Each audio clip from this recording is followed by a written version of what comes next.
Padre amoroso del pobre, de tus dones espléndido, luz que penetra las almas, fuente del mayor consuelo, ven dulce huésped del alma, descanso de nuestro esfuerzo, tregua en el duro trabajo, brisan las horas de fuego, gozo que enjuga las lágrimas y reconforta en los duelos, entra hasta el fondo del alma, divina luz y enriquecenos, mira el vacío del hombre si tú le faltas por dentro, mira el poder del pecado cuando no envías tu aliento, riega la tierra en sequía, sana el corazón enfermo, lava las manchas, infunde calor de vida en el hielo, toma el espíritu indómito, guía el que tuerce sendero, reparte tus 7 dones según la fe de tus siervos, por tu bondad y tu gracia, dar al esfuerzo su mérito, salva al que busca salvarse y danos tu gozo eterno. Amén. Dios te salve María, llena eres de gracia, el Señor es contigo, bendita tú eres entre todas las mujeres, bendito es el fruto de tu vientre, Jesús. Santa María, Madre de Dios, ruega por nosotros pecadores, ahora y en la hora de nuestra muerte. Amén. Lectura del Santo Evangelio según San Lucas. En aquel tiempo entró Jesús un sábado en casa de uno de los principales fariseos para comer, y ellos le estaban espiando. Notando que los convidados escogían los primeros puestos, les propuso este ejemplo. Cuando te conviden a una boda, no te sientes en el puesto principal, no sea que hayan convidado a otro de más categoría que tú, y vendrá el que os convidó a ti y al otro y te dirá, cédele el puesto a este. Entonces, avergonzado, irás a ocupar el último puesto.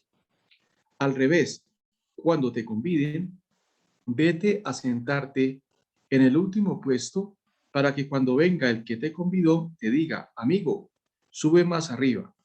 Entonces quedarás muy bien ante todos los comensales, porque todo el que se enaltece será humillado y el que se humilla será enaltecido. Palabra del Señor. Bueno, nuevamente nos volvemos a ver para seguir nuestro curso de introducción a la Sagrada Escritura. Y hoy, como ustedes lo están viendo, vamos a ver el tema 5, donde vamos a observar y a mirar los profetas del siglo octavo, como son Amós, Oseas, Miqueas, los profetas del siglo séptimo, Sofonías, Nahum, Habacuc, los profetas del exilio, Lamentaciones y Ezequiel, los profetas de la restauración, Abdías, Ageo, Zacarías, Joel, Malaquías y Jonás. Recordemos que los profetas son muy importantes porque los profetas siempre están en una actitud de anuncio y denuncia. Anuncian la buena nueva, el reino de Dios, la fidelidad a la alianza, y denuncian el pecado y la infidelidad. Vamos entonces a mirar a los profetas del siglo octavo, como son Amós, Oseas y Miqueas. Estos 3 profetas menores son muy importantes porque cada profeta va a tocar un tópico y en esa medida son fundamentales para nuestra vida espiritual. Después de Isaías y Jeremías, que merecen un estudio aparte, abordamos desde esta lección los profetas escritores menores que se pueden reunir en 4 grupos. Es decir, los profetas menores se pueden reunir en 4 grupos. A. Los profetas que vivieron en el siglo octavo, 800-700 a.C. B. Los profetas del siglo séptimo y sexto, 700-500 a.C. C. El grupo de la cautividad, 500-400 a.C. Y D. El grupo de la época persa, 400-200 a.C. Vamos a mirar el primer profeta menor, que es muy importante porque nos va a hablar de la importancia de la cuestión social. La palabra del profeta Amós son las primeras a ser escritas de entre los profetas. Profetizó en el reino del norte, Israel, bajo el rey Jeroboam II. Los escritos suponen un periodo de prosperidad y riqueza. El reino de Israel alcanza mucho desarrollo y vive un periodo de paz. Sin embargo, las riquezas se encuentran en manos de unos pocos y el profeta, venido de los campos del sur de Judá, queda impresionado por el lujo que ostentan los ricos a costa de los pobres. Fijémonos entonces, hay una denuncia social. Amós nos da un cuadro detallado de la sociedad de su tiempo y de sus problemas. La fuerte desigualdad entre ricos y pobres crea abusos e injusticias sociales contra las que se lanza el profeta, levantando poderosa la voz y la voluntad de Dios. Por eso Amós es considerado el profeta de la justicia social. Y creo que es lo más relevante de este profeta, porque este profeta ilumina la cuestión social, que es lo que en estos momentos el Papa Francisco nos está insistiendo. La iglesia tiene una dimensión social y debemos, como verdaderos creyentes y cristianos, hacer que esa dimensión social mejore y que haya equilibrio y que haya una verdadera justicia social. Pues bien, este profeta nos va a dar pinceladas y nos va a dar criterios para examinar la cuestión social. El hombre y el profeta.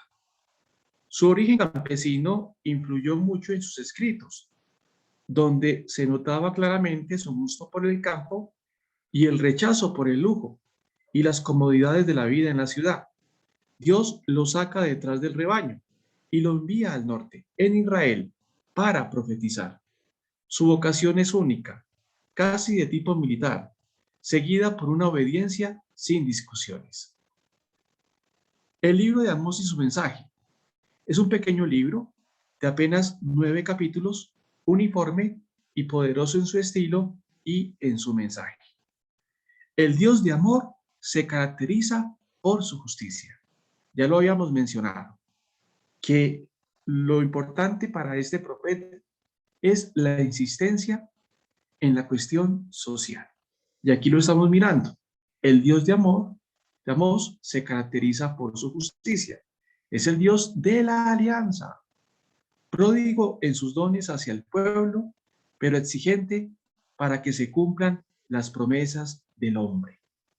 Amós invita precisamente a su pueblo a profundizar y cumplir la alianza hecha con Yahvé, Dios Señor de todos los pueblos. Como habíamos dicho en el programa anterior, los profetas insisten mucho en el cumplimiento de la alianza. Siempre insisten, siempre recuerdan la necesidad de ser fieles a la alianza.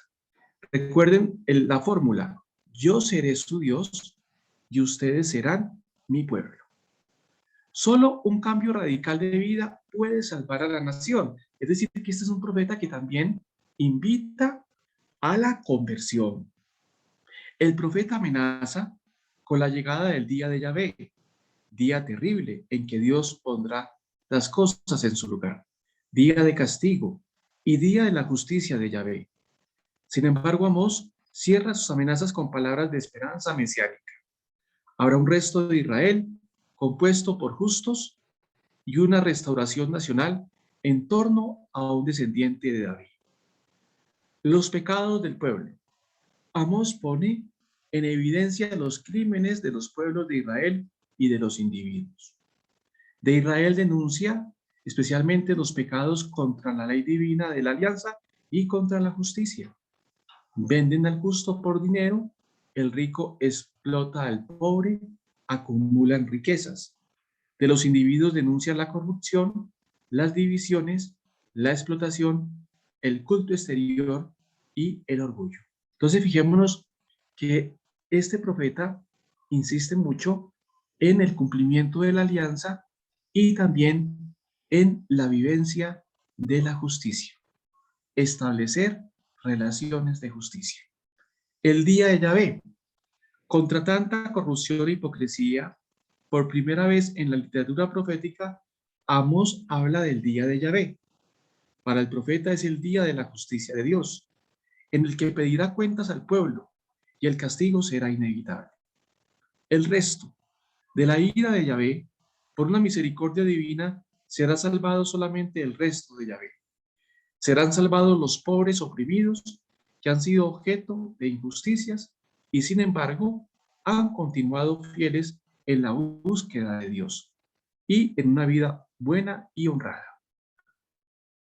Como todo texto y como todo libro de la Escritura, hay algunas páginas selectas que es importante que cada uno de nosotros las lea porque dejan muchas enseñanzas para nuestra vida espiritual y pastoral. Todo el libro es para leerse, sin embargo destacamos para una lectura más detenida los siguientes pasos.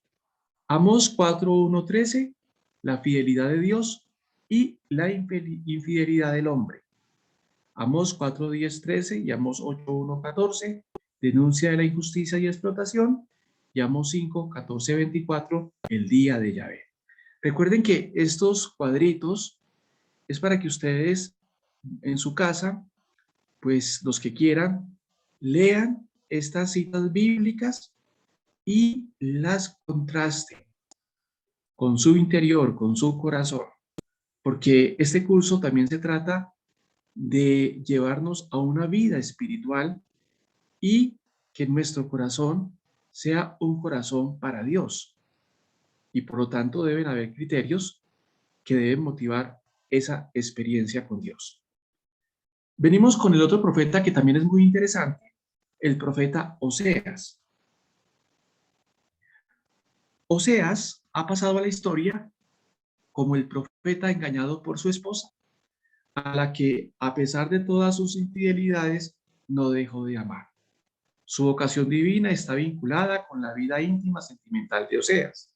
El profeta vive una profunda experiencia en el fracaso matrimonial y descubre en ello un significado profético y simbólico. Así que Oseas, más que con palabras o imágenes, profetiza con su propia vida y con las desavenencias de su amor por Gomer, su mujer. El libro de Oseas y su mensaje. El libro abarca 14 capítulos. Se pueden distinguir dos partes. Vida conyugal de Oseas y su iniciación profética. Capítulo del 1 al 3. Reproches, amenazas, invitaciones a la conversión. Capítulos 4-14. Este profeta también insiste en la conversión. Oseas es el profeta del amor. Si el primer profeta que escuchamos le apostaba por la justicia social, Oseas le apuesta por el amor.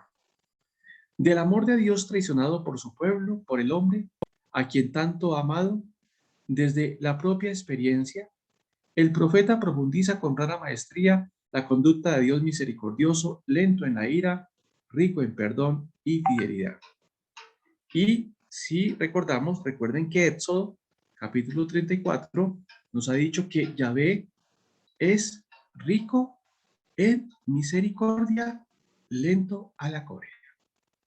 Oseas llama a Yahvé unas veces Padre, cuando se trata de recordar el pasado, y otras veces Esposo, cuando trata del presente y del futuro. La experiencia matrimonial del profeta y la experiencia del amor entre Dios y el pueblo a un cierto punto se confunde, y es lo mismo Yahvé que clama como esposo traicionado hacia su pueblo amado. Yahvé recuerda el tiempo ideal del amor con su pueblo en el desierto, cuando lo enriqueció con la alianza, cuando hizo con él un matrimonio perpetuo. Pero pasa la luna de miel en el desierto. Israel progresó en infidelidades, abandonando a su Dios, traicionándolo y olvidándolo. Fijémonos cómo estos profetas nos insisten en el pecado de Israel, que es el pecado de la idolatría, y la idolatría consiste en suplantar a Dios por lo que no es Dios. Y esa ha sido la constante del pueblo de Israel, pero si miramos esa radiografía de Israel y la aplicamos a nuestras vidas, pues nosotros también en muchos momentos de la vida hemos sido idólatras y hemos traicionado a Dios porque lo hemos sustituido con otros dioses. Este profeta entonces, Oseas, nos recuerda la necesidad de la fidelidad a la alianza. Con este no, pueblo mío, el esposo divino amenaza con tragedias y destrucción. Pero el esposo fiel y bueno castiga para corregir y convencer a su amada a volver a él. Por eso el tema de la conversión es muy frecuente en Oseas. Y recuerden que en el Nuevo Testamento, en los Evangelios, también se nos va a hablar de la necesidad de la conversión, lo que significa que la conversión es una constante en la vida del creyente. Es decir, que todos los días debemos, con la gracia de Dios, buscar la conversión, buscar el cambio de vida, buscar el cambio de mentalidad. El pueblo volverá atraído por el amor fiel del esposo en el desierto y se volverá a establecer una nueva alianza de amor basada sobre la fidelidad. Oseas, el profeta del amor traicionado, del celo y del perdón, es también profeta de la esperanza. Toda traición humana al amor de Dios tiene esperanza de perdón y de una nueva oportunidad para ser fiel al Señor. Fijémonos que ya en estos profetas, y especialmente en Oseas, se ve que el Señor es lento a la cólera, rico y piedad, y que siempre, a pesar del pecado, está dispuesto a perdonar, que es el mensaje que se nos va a decir en el Nuevo Testamento, cuando le preguntan a Jesús, Maestro, ¿cuántas veces tengo que perdonar? Y recuerden que Jesús dice 70 veces 7. Es decir, Dios y obviamente los discípulos del Señor siempre deben estar atentos al perdón. Páginas escogidas. Oseas tiene unas páginas que alcanzan la cumbre del mensaje bíblico y son objeto continuo de meditación personal y litúrgica. Oseas 2, 18, 25, la alianza nueva y universal en el amor. Para los que meditamos estas páginas, Dios abre el corazón a la esperanza. Si nuestra fragilidad es grande, más grande es el amor y la fidelidad del Señor. Y cuando miramos esto en términos de vida espiritual y nos encontramos con los santos, especialmente con algunos como Sor Faustina, recuerden que el Señor le dice a Sor Faustina, la invita a que le diga a los hombres, es decir, a todos nosotros, que Él es fiel, que Él es misericordioso y que nunca debemos dudar de su misericordia, a pesar de nuestros pecados. Y ya este profeta Oseas, pues va en cierta manera en esa misma línea. Oseas 6:1-6, Salmo penitencial. Junto a una linda oración penitencial, los demás versículos son una meditación sobre nuestra fragilidad humana. Y es bueno meditar sobre nuestra fragilidad humana, porque cuando uno medita sobre la fragilidad humana, uno cae en cuenta de que es una criatura y de que todos estamos de viaje, que somos peregrinos, que vamos a pasar y que lo único que queda es el Señor. Y este profeta nos insiste en esa necesidad de meditar en la fragilidad humana, en la muerte, en la enfermedad, en las mismas situaciones difíciles de la vida, para colocar la fuerza no en nosotros, sino colocar la fuerza en el Señor. Oseas 11:1-11, el amor misericordioso de Dios. Oseas canta el amor personal y misericordioso del Señor por su pueblo. Este quizás el pasaje más lírico y más sublime de todo el Antiguo Testamento. Entonces fijémonos cómo la misericordia, como lo dice el Papa Francisco, es fundamental en la vida del creyente. Es fundamental porque es el verdadero mensaje de Dios. Recordemos que el atributo de Dios, el mayor atributo de Dios, se expresa en la misericordia. Entonces, hay que estar atentos a estos mensajes, porque estos mensajes nos ayudan a entrar en esta dinámica de dejarnos amar por el Señor y obviamente de amar al Señor. Recordemos que el que toma la iniciativa siempre es Dios.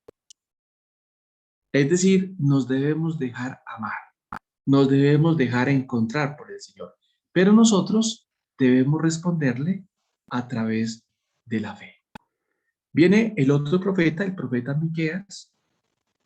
Miqueas era originario de Moreset, cerca de los Filistos, a orilla de la llanura, por donde pasaban todos los ejércitos de Asiria y Egipto cuando hacían sus ocupaciones. Conocía los sufrimientos y destrucción de la guerra y también la explotación del pobre en tiempos de paz. Fue un valiente defensor de los oprimidos y explotados. Tiene el mérito de haber resumido en Miqueas 6:8 en un solo versículo toda la predicación de sus contemporáneos: la justicia, el amor y la humildad. Y este último punto es interesante porque aquí nos están dando una pista. ¿Qué es lo que predicamos? La justicia. ¿Qué es lo que predica Oseas? El amor. ¿Y qué es lo que profundiza Isaías? La humildad. Entonces esto nos sirve para una catequesis. Cuando queramos hablar de la justicia social, está el profeta Amós. Cuando queramos hablar del verdadero amor a Dios, está Oseas. Y cuando queramos hablar de la necesidad de la humildad, está el profeta Isaías, que da algunos lineamientos. El libro de Miqueas y su mensaje. En las profecías, Miqueas denuncia la explotación de los pobres, el culto exterior sin alma y vacío, los falsos profetas, y se hace vigorosa su voz de Dios en el juicio y condena que esperan a Israel y Judá por sus injusticias y pecados. Este mensaje es muy importante para todos nosotros porque muchas veces el culto que damos a Dios puede estar vacío, puede estar vacío. ¿Por qué? Porque no vivimos las consignas del Señor en nuestra vida cotidiana. Aunque vayamos al culto, aunque vayamos a la iglesia, aunque escuchemos la misa dominical, pues nuestra vida puede estar llena de injusticias y de pecados. Y este profeta nos dice claramente eso, nos denuncia: cuidado con el culto vacío. También, como Amós e Isaías, lleva a su pueblo su palabra de esperanza mesiánica. Es suya la famosa profecía del nacimiento de Jesús en Belén de Efratá.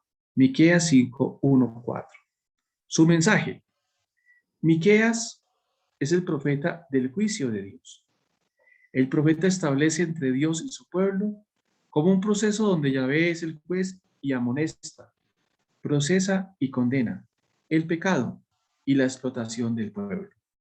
Inicia sus juicios condenatorios con una fórmula solemne: escucha, estén atentos, dando a sus oráculos más solemnidad y fuerza.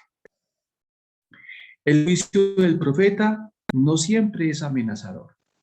Sabe también escribir con el corazón el dolor de Dios frente a la ingratitud del pueblo, ora e implora por la expiación de su conciencia y pide la conversión del pueblo. Promesas mesiánicas 4:1-5. Miqueas habla de esperanza a su pueblo. Con optimismo levanta el ánimo de Israel en la visión de un futuro lleno de paz y justicia instaurada por el Mesías. El resto de Israel 5:6-8 es una doctrina común a las profecías de los profetas. También Miqueas habla del resto, como un pequeño grupo de fieles a Yahvé que restauran con fuerza de león la justicia divina y la prosperidad del pueblo. Entonces, esos son de los menores, pues los tres profetas más importantes. Y ahora vamos a mirar los profetas del siglo VII, que son Sofonías, Nahum y Habacuc. Desde la mitad del siglo VII hasta el inicio del quinto siglo antes de Cristo, profetizaron cuatro grandes profetas: Sofonías, Nahum y Abacú y Jeremías. A Jeremías se le ha dedicado toda la lección por la importancia de su personalidad y de sus escritos. En esta lección nos dedicaremos a los otros profetas menores contemporáneos de Jeremías. Es decir que ahorita vamos a mirar a Sofonías, Nahum y Abacú. El profeta Sofonías, el hombre y el profeta. Sofonías, aquel que Yahvé ha protegido, predicó en Jerusalén durante el reinado de Josías.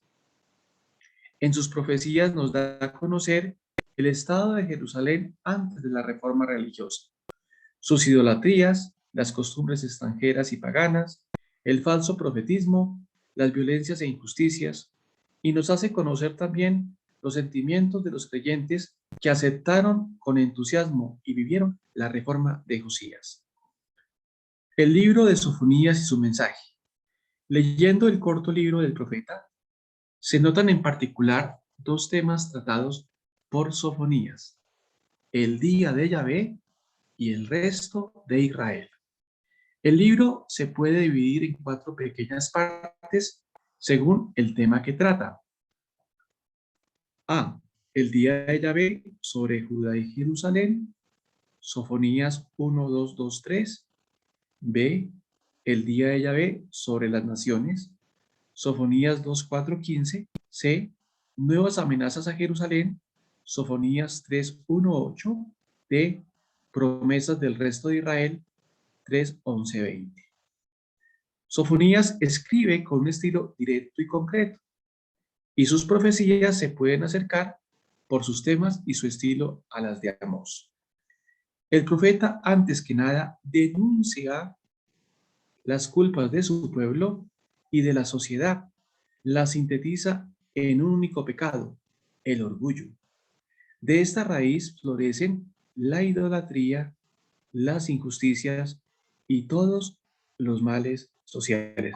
Fíjense lo que yo siempre les he dicho: los profetas denuncian el pecado, y el pecado consiste en la infidelidad. Pero para este profeta Sofonías, la infidelidad y el pecado tiene una base: es el orgullo. Es contra estos vicios y de sus autores que el profeta lanza su día de la ira de Yahvé. Estos versículos han hecho famoso al profeta. El gran día de Yahvé se parece a un proceso hecho por el juez divino, o a una inspección nocturna policíaca, o a una invasión militar que destruye todo. Sin embargo, de este gran desastre, por pura misericordia divina, se podrá salvar un resto de Israel, un pueblo humilde y pobre, por haber buscado a Dios en la justicia y humildad, por haber puesto toda su confianza solo en el Señor. Viene el profeta Nahum, el hombre y el profeta. Nahum significa Yahvé ha consolado. Casi nada se sabe de su vida y de su persona, fuera las cosas que están escritas en su libro. El tema de su predicación es la caída de la ciudad de Nínive, 712 a.C. Sin embargo, esta ciudad de Nínive, seguramente en la mente del profeta, es el símbolo de todo pueblo o ciudad que se opone a los planes de Dios. El libro y el mensaje del profeta Nahum. Nahum es el único profeta que no habla directamente del pueblo de Israel, habla solo de Nínive y de su destrucción. El tema de la caída de Nínive es introducido por un salmo sobre la teofanía de Dios, Nahum 1:1-8. Las profecías de este profeta, su estilo y su mensaje reflejan el corazón de un patriota israelita que ama tanto a su nación que con pasión nacionalista se lanza con amenazas sobre la ciudad opresora y enemiga de Nínive, implorando la justicia de Dios y la realización de sus promesas. El profeta Abacú. el hombre y el profeta. Habacuc aparece a través de su libro como un profeta tremendamente inserto en la problemática de su tiempo. Y esto es muy importante, porque recuerden que la vida creyente, la vida cristiana, se fundamenta en la encarnación, en la inserción, en la realidad. Y es así que la historia es fundamental para el creyente, porque en la historia es donde obra el Señor, es donde se manifiesta la palabra del Señor. Y este profeta, como lo dice el texto, se introduce en esa problemática del tiempo. Esto obviamente tiene consecuencias positivas para la vida espiritual cristiana, porque recuerden que nuestra vida espiritual se fundamenta en el seguimiento de Cristo. Y el seguimiento de Cristo significa encarnar las grandes dinámicas de Jesús de Nazaret.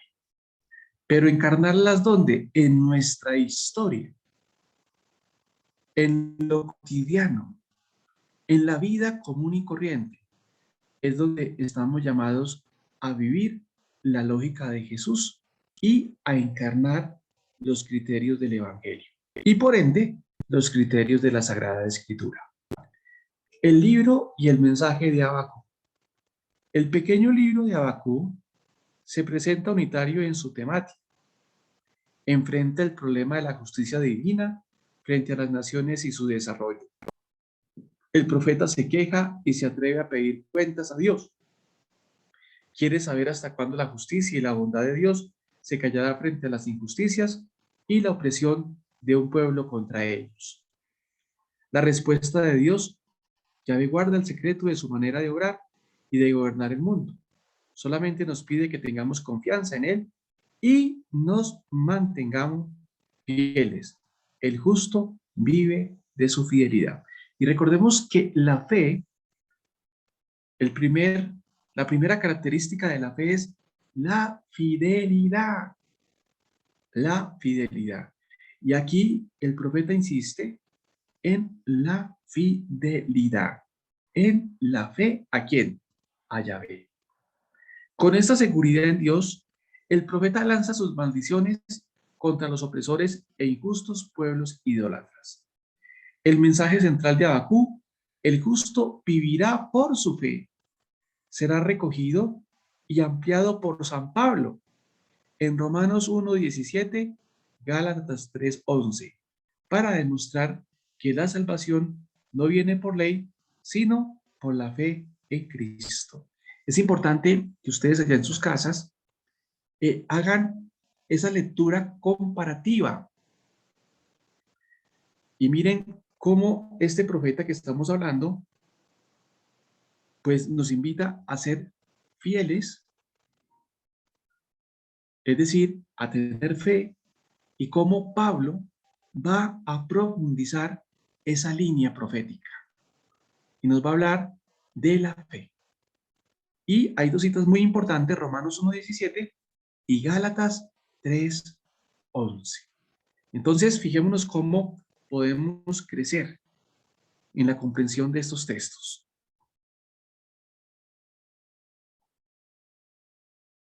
Vamos a los profetas del exilio y allí nos vamos a encontrar con las Lamentaciones y con uno de los grandes profetas, Ezequiel. En el siglo VI y V, el pueblo de Dios vivió la amarga experiencia del exilio en Babilonia, misma que marcó también la palabra de los profetas del tiempo. Los libros que fueron escritos durante este siglo fueron Ezequiel, las Lamentaciones y el Deutero Isaías, que ya habíamos estudiado en el tema 18. El libro de las Lamentaciones. El tema de la triste experiencia de la derrota y del templo destruido y de la nación subyugada hizo nacer este pequeño libro de origen litúrgico, compuesto de 5 lamentaciones, con el tema central de la caída de Jerusalén en el año 587 a.C. Después de la ruina de Jerusalén y de las cosas horrendas que sucedieron de esta ocasión, los piadosos israelitas trataron de comprender el significado religioso de tal catástrofe. Ven las ruinas como un merecido castigo de Dios y reafirman el amor a Yahvé para con su pueblo. Cuando los desterrados volvieron a su patria en el año 30 a.C., muy posiblemente se reunían para orar en común y juntos alternaban estos lamentos. Después siguieron rezándolos cada año en la fecha que recordaba la catástrofe, y más tarde la iglesia se acostumbró a rezarlos en la Semana Santa para recordar la muerte de Jesús. La tradición judía atribuía a Jeremías este poema, no tanto porque sea el profeta su autor, sino porque el espíritu y el sentimiento de las lamentaciones son muy parecidos al estilo del profeta. Ezequiel, que es el que más nos interesa, el profeta y su vida. Ezequiel pertenecía a una familia sacerdotal de Jerusalén y tenía una mujer a quien amaba tiernamente. Ezequiel 24:16. Su misión profética se desarrolla todo en el exilio, entre los desterrados por un largo periodo, del cual sabemos algunas fechas que el mismo Ezequiel nos proporciona. Es decir, que Ezequiel es el profeta del exilio. La actividad del profeta iniciada con su vocación en el año 593, en el que aparecen los capítulos 40 a 48, conocidos como la Torá de Ezequiel. La Torá es el libro de la ley. El libro de Ezequiel y su contenido. Podemos dividir sumariamente el texto en dos grandes partes. Los capítulos del 1 al 32, oráculos de condenación, y los capítulos 36-48, el libro de la restauración. El capítulo del 1 al 3, la vocación del profeta, dentro de una gran teofanía de Dios.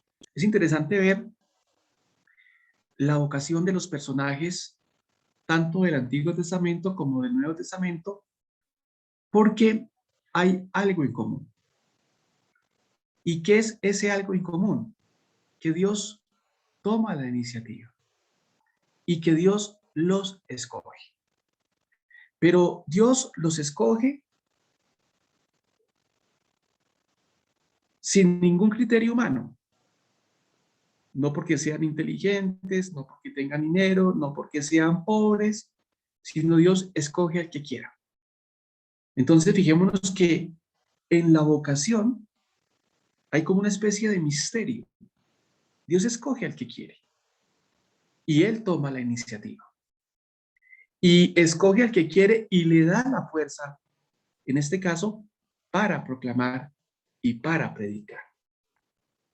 Es una constante que se observa en todo el Antiguo Testamento y en el Nuevo Testamento. Recordemos Génesis, en el Génesis, la vocación de Abraham, la vocación de Moisés, la vocación de David, de Salomón, la vocación de estos mismos profetas.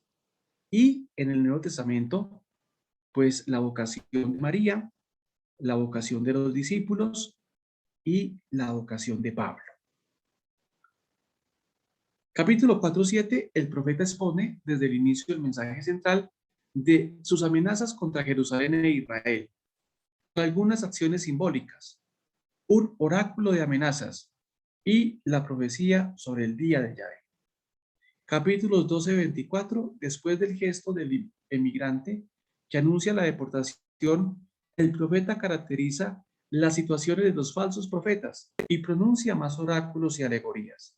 La vía inútil, la novia infiel, el cedro y las águilas, contra Jerusalén y sus gobernantes, con las causas de la destrucción de la ciudad 2024. Capítulos 24-32, Ezequiel escribe los oráculos contra los pueblos extranjeros, Amón, Edom, Filistea, Tiro y Egipto. Capítulo 33-39, comienza la segunda parte del libro de Ezequiel, la restauración de Israel. Inicia recordando de nuevo su vocación y su misión de profeta su predicación se abre a la esperanza y a la promesa de un nuevo Israel. Capítulos 40-48, la última parte del libro. El mensaje de Ezequiel. Las enseñanzas y mensajes que se encuentran en el profeta no son fáciles de sintetizar. Sin embargo, por la unidad, sistematicidad y coherencia de la estructura del texto, Ezequiel puede ser considerado como el primer dogmático del Antiguo Testamento.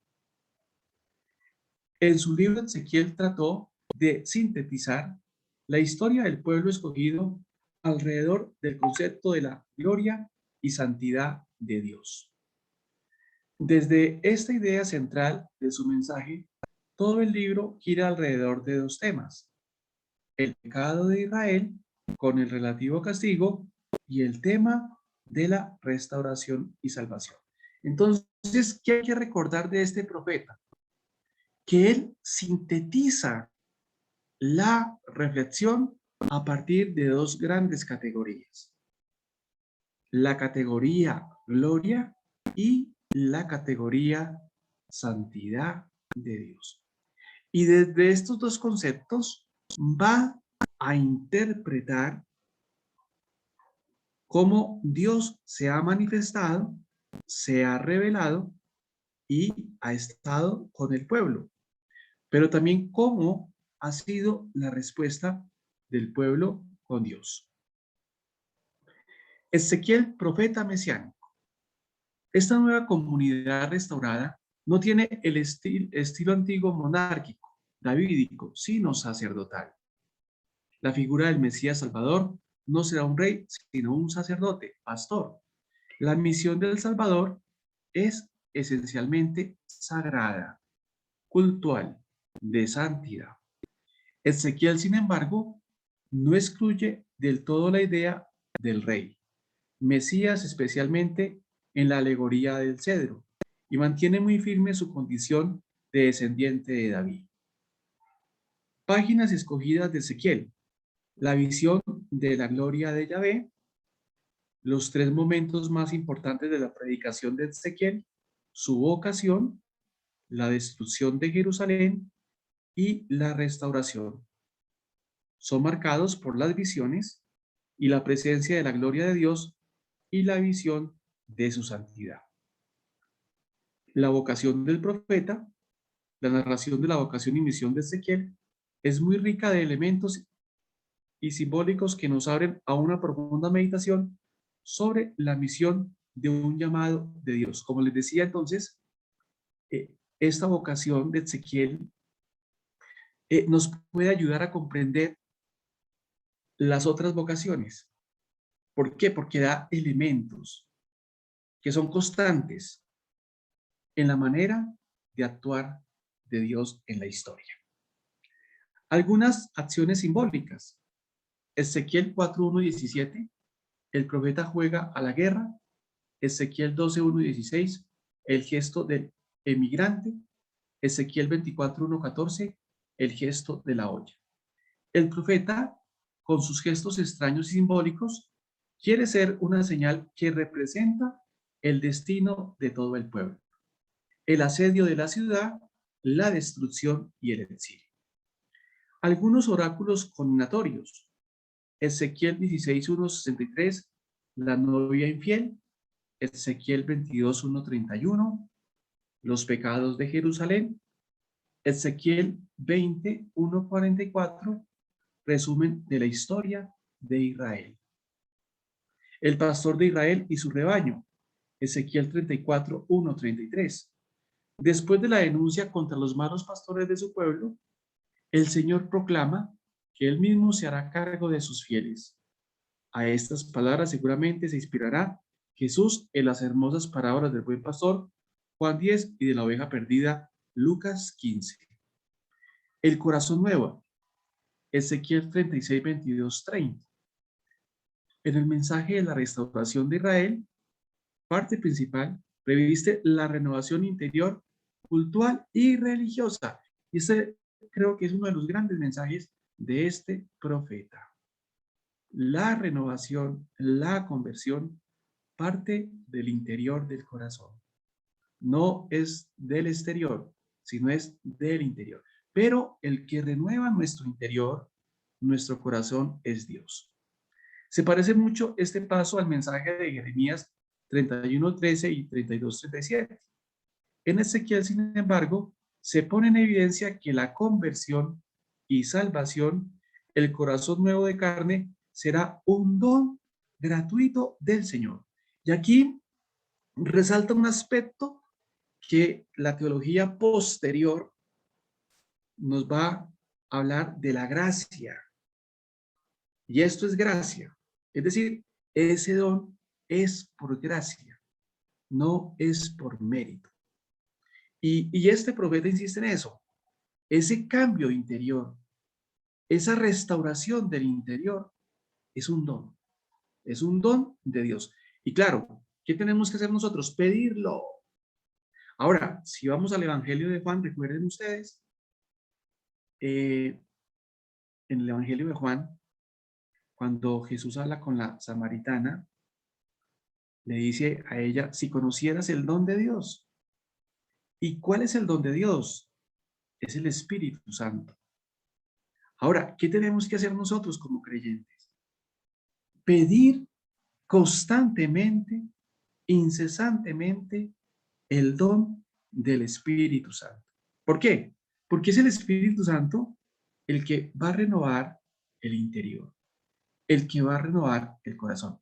Y ya este profeta Ezequiel y Jeremías, pues nos están anunciando que va a haber una renovación interior, que obviamente se va a cumplir en el Nuevo Testamento con Cristo y el Espíritu Santo.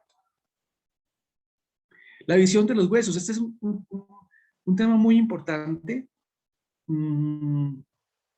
Vale la pena que ustedes allá en la casa, los que quieran obviamente, estudiaran este texto, pero aplicando la lección divina, porque la visión de los huesos se presta mucho para hacer lección divina. Es decir, hay elementos que tocan muy profundamente nuestra experiencia. Pueblo mío, levántate de tu tumba. Es otra profunda y original llamada a la esperanza de una nueva época para el pueblo de Dios. Y como les decía, este texto vale la pena que ustedes lo mediten a partir de la lección divina. Recuerden la lectura, la meditación, la oración y la contemplación. Y sobre todo en estos momentos que todavía estamos con la pandemia. Entonces, este texto sirve mucho porque nos va a llenar de esperanza. La visión de los huesos secos indica el retorno en patria y la reconstrucción de todo el pueblo de Israel. Aunque no sea una expresa profecía de la resurrección final, la Iglesia siempre ha interpretado esta página como una expresión de la verdad de la resurrección de los muertos al final de los tiempos. Entonces, ese pasaje es muy importante que ustedes lo lean y le hagan una lección divina. El río de agua que sale del templo. Ezequiel 47, 1, 12. El significado de este río que sale del templo y da vida a toda la tierra es claro. El nuevo culto a Dios será manantial de agua viva, de gracia eterna, que dará vida y prosperidad a toda la tierra, como una fuerza creadora y vivificante. La Iglesia, dando el sentido más completo a la alegoría, ha visto en este río de agua viva a Cristo, que sale del seno de la Iglesia, el templo, en los 7 ríos de los sacramentos como medios de santificación que dan vida a todos los fieles. Es decir, que la Iglesia va a interpretar ese texto como se nos indica. Pero recuerden que esas interpretaciones se remiten, muchas de ellas, a los padres de la Iglesia, a los padres de la Iglesia.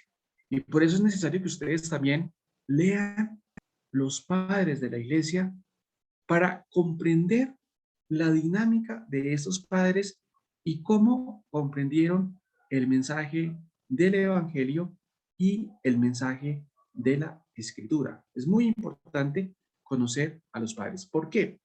Porque el Vaticano II, recuerden ustedes, nos dice que la renovación de la iglesia consiste en ir a la fuente. Pero cuando hablamos de la fuente, estamos hablando de la Escritura y de la tradición. Y en la tradición, pues nos vamos a encontrar con los padres de la iglesia. Entonces, la Escritura hay que leerla en la tradición para poder comprender el sentido eclesial de todos estos textos. Y así nuestra comprensión sería mucho más equilibrada y nos salvaríamos de una lectura fundamentalista. Que recuerden ustedes que una problemática es caer en una lectura fundamentalista. Y una lectura fundamentalista es aquella que no tiene en cuenta, en primer lugar, los géneros literarios y, en segundo lugar, los criterios que la tradición ha dado para la correcta interpretación de estos textos.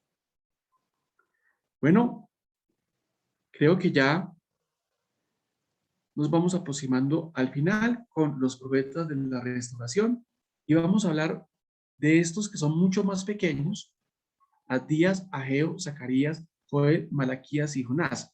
Vuelvo y repito, valdría la pena, obviamente no es obligación, que ustedes leyeran estos textos, estos libros, porque la única manera de comprender lo que estamos diciendo es leyendo el texto.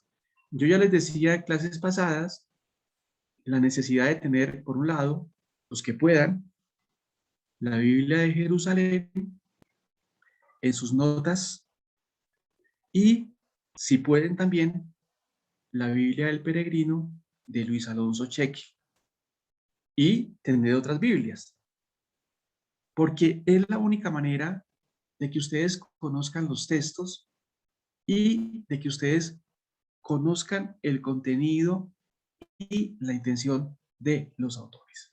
Aquí solamente damos pinceladas, como lo están viendo, criterios de lectura, porque estos son criterios de lectura, para que ustedes sepan, por ejemplo, que Oseas le canta al amor, que Isaías habla de la humildad, que Amós habla de la justicia social. Entonces es importante estos criterios para que ustedes no se pierdan en el momento de la lectura, pero implica también de ustedes la necesidad de leer los textos y leer las notas de las Biblias, tanto de Jerusalén como la del Peregrino y las notas de las otras Biblias. Vamos con el profeta Abdías. Es el libro más corto de todo el Antiguo Testamento. Tiene solamente 21 versículos. Aparece dividido en dos partes. Del 1 al 14 tratan del castigo a los edomitas. Del 15 al 21 hablan de la restauración de Israel en el día de Yahvé.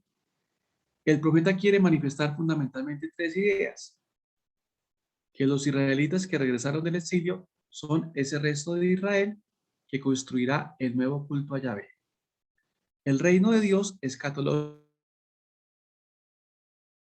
y espiritual no tendrá dominio como el antiguo reino de David, sino será un reino basado sobre la santidad y el culto. Y este concepto es muy importante, porque recuerden que el concepto de reino de Dios o el tema del reino de Dios, Jesús lo va a hablar, lo va a mencionar en los evangelios sinópticos.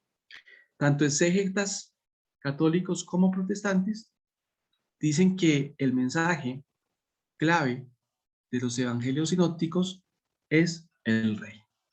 Y ya aquí encontramos esta palabra reino, es decir, que cuando Jesús habla del reino, no habla en abstracto, sino habla de una realidad que ya se manifestaba en el pueblo de Israel y sobre todo en la sociedad que le tocó vivir a él, porque recordemos que la sociedad donde él vivió habían varios grupos, como los vamos a ver más adelante. Estaban los fariseos, los saduceos, los elotas, los herodianos, y cada grupo de estos tenía una manera de comprender el reino de Dios. Pero ya ese tema se venía tocando en el Antiguo Testamento. Y tercero, en el día de Yahvé serán juzgados los enemigos de Israel. Entonces es un profeta muy corto, pero deja un mensaje importante. Nos habla del reino de Dios que va a ser escatológico y espiritual. Viene el profeta Ageo. Es el predicador de la gloria del nuevo templo restaurado. Aparece como un hombre rígido del pueblo que se preocupa más en su interés y en sus cosas terrenas que en el culto y en el templo. Su predicación gira en torno a dos temas: la restauración del templo y la gloria futura, era escatológica, del pueblo fiel. Para el profeta lo más importante es la construcción del templo, porque de ello dependen también que Dios intervenga a favor de su pueblo. El profeta Zacarías.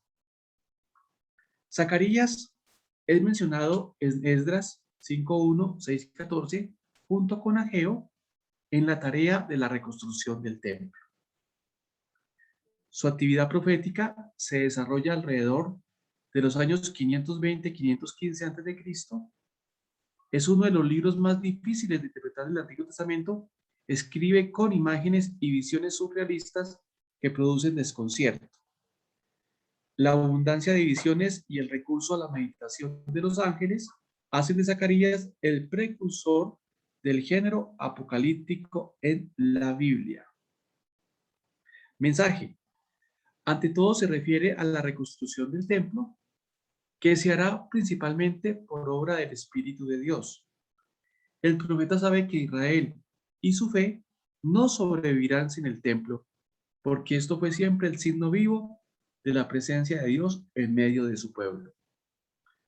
Las visiones de Zacarías se convirtieron en un buen arsenal de imágenes para los escritos apocalípticos del Nuevo Testamento. Especialmente el Apocalipsis de Juan usa muchos elementos presentes en Zacarías. El profeta Joel.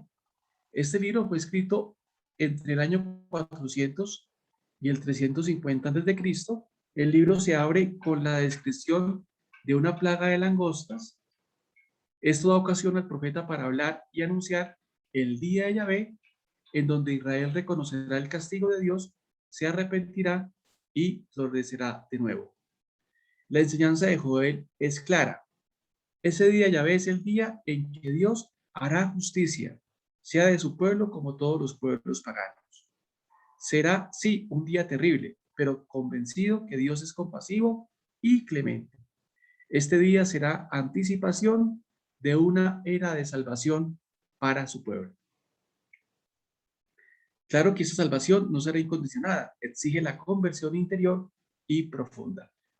Ya nos vamos dando cuenta cómo varios profetas nos han hablado de varios elementos.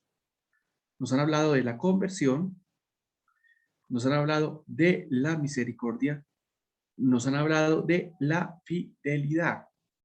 Entonces, fíjense en cómo los profetas siempre están anunciando y obviamente denunciando lo que va contra Yahvé.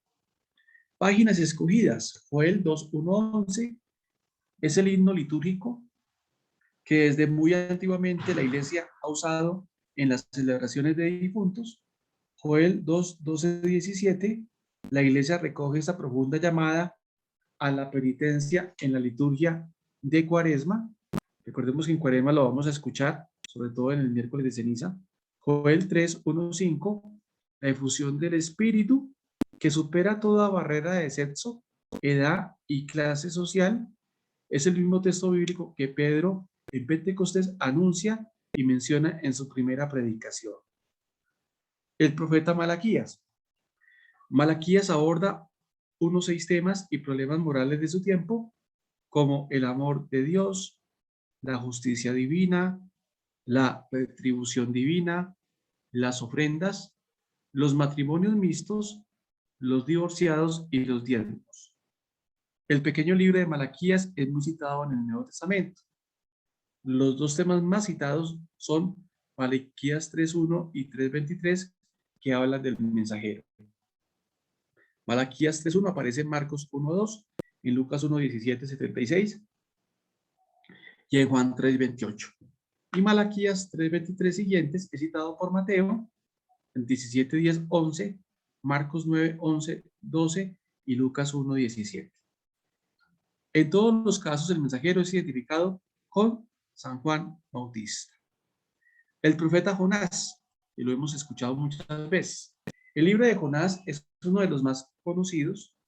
¿Quién no recuerda ese personaje pesimista, fanático, nacionalista, rebelde en el vientre de una ballena? En la narración bíblica, el protagonista de este cuento didáctico es Jonás, ubicado en los tiempos del esplendor de la ciudad de Nínive en el siglo VIII.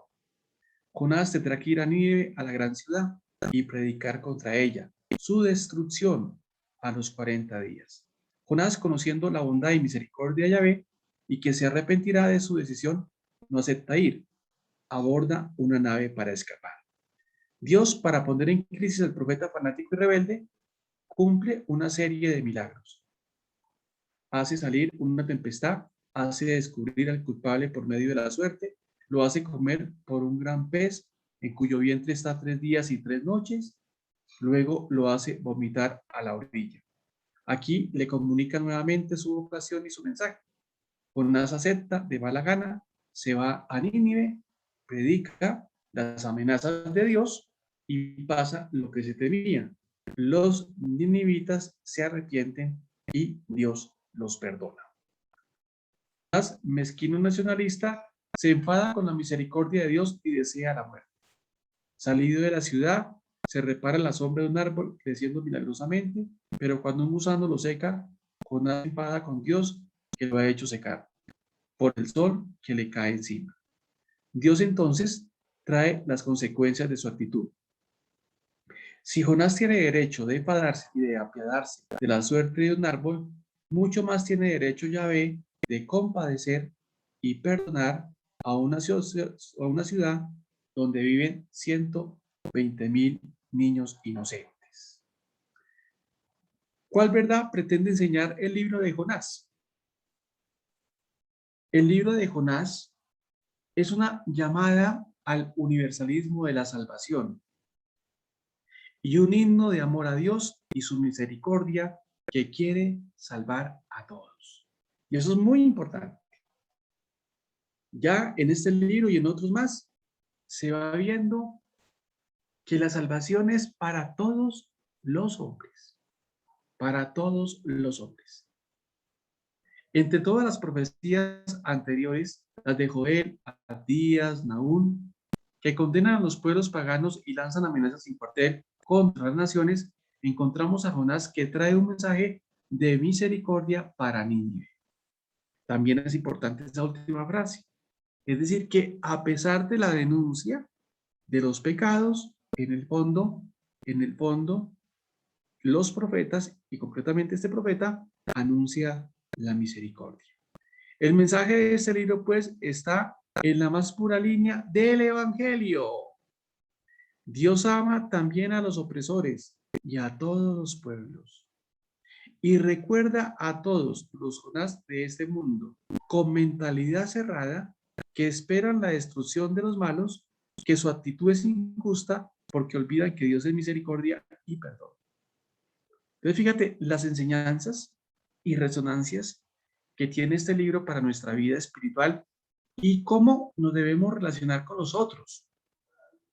Y sobre todo con los que no creen o no tienen la fe cristiana o pertenecen a otra religión o son, entre comillas, ateos. Una última nota, aunque no es muy citado por el Nuevo Testamento, Jesús adapta a sí mismo y a su muerte y resurrección la situación de Jonás dentro del pez. Mateo 12:40.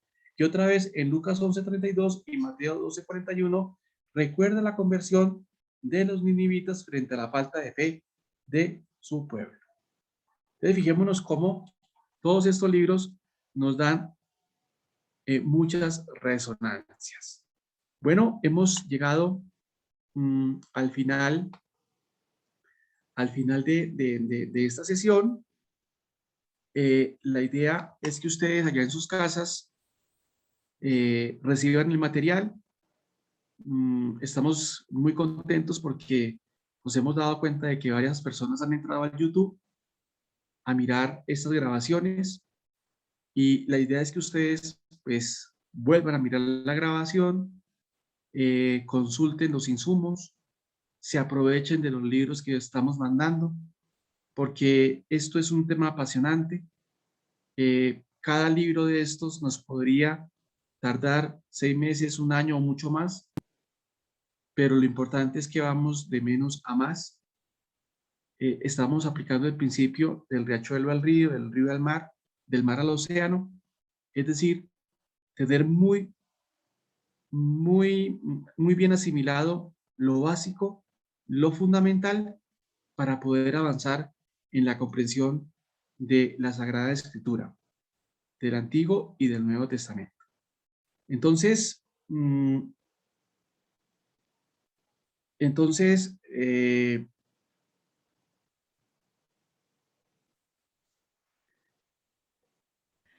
Sí, padre, dígame. no, pues no sé si de pronto hay por allí resonancias.